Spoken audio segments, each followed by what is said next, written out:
नमस्कार, आप देख रहे हैं राजनीति राग और मैं आप सबकी होस्ट तृप्ति लेकर आई हूं आज की ये खास रिपोर्ट सीएम योगी आदित्यनाथ को लेकर।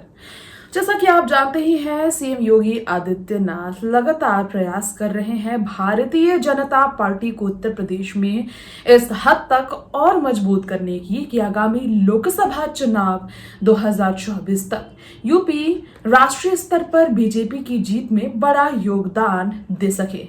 तो योगी राज में जिस तरह से भाजपा का कदभार बढ़ा है, ये तो सबको पता है उत्तर प्रदेश के बारे में अगर बात की जाए। लेकिन जिस तरह से समाजवादी पार्टी और सक्रिय होकर मजबूती विपक्षी एकजुटता के लिए तैयार हो रही है, कई परेशानियां खड़ी हो सकती है आगामी लोकसभा चुनाव में उन प्रत्याशियों के लिए जो खासकर नए होंगे। पुराने प्रत्याशियों की नहीं, अगर नए प्रत्याशियों की बात करें तो चर्चा में अपर्णा यादव का नाम है, जो कि समाजवादी पार्टी छोड़कर बीजेपी में आई 2022 में।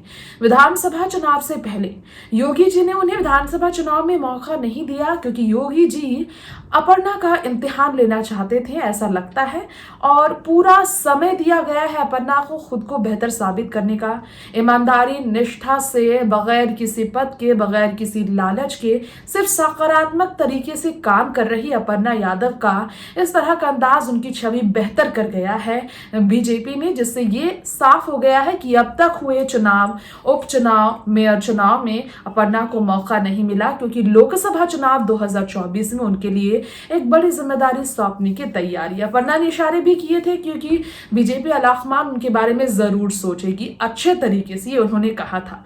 इस बीच शिवपाल सिंह यादव तक ये बात पहुंच चुकी है कि अपर्णा सपा में नहीं आ रही है, हरगिज नहीं आ रही है, क्योंकि शिवपाल ने द्वार खोले लेकिन अपर्णा तैयार नहीं हुई। ऐसे में शिवपाल योगी जी और साथ साथ में योगी जी पर अपर्णा के विश्वास पर इस तरह भड़के हैं कि उन्होंने पूरे यूपी में बीजेपी राज ही नहीं बल्कि बीजेपी के हर नेताओं को निशाने पर लिया।